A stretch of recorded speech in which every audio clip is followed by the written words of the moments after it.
Kua puta ngā kupu tautoko ana kei tō rangapu Māori i te whānau tū marae, e whangatonu nei kia rongo kia ki te hoki i ngā whakautu a te tari pirihimana, e pāna ki te matenga o tā rātau mokopuna a Laken. Ko te ngahere o te urewera, te wāhi mahi o te māngai o te whānau a Laken Kelly Tūmarae, i nā katahi tonu ka puta mai ki te ao mārama. Atahi anō e ka kite i nā kākahau o tana mokopuna i nei rā tatatonu. Ka kautehia e rātau nā hōru ne. He maha nā kōrero e rere ana ki te takiwā mo te āhua i pūhia ai a Laken, i waho ake i te urupā nei ki here tauna, he kotahi tau ki muri. Ko tōna tangi i te mea ko mate, ko kohoru, i nāe nei ko kitea, e te kana awai rānei, i te kohoru nei.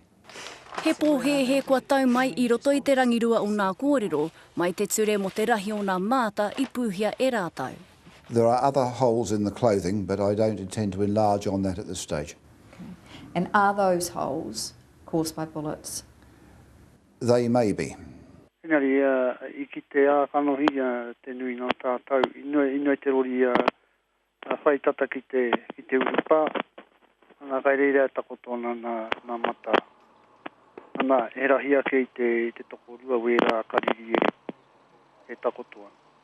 Mena e kore ngā pirihimana i whāki tūturu mai, ko tahi ana ki te whakaro ke roto i te hine ngaro, i te ngākau o te whānau, tērā ko kohuru a tātou tamaiti.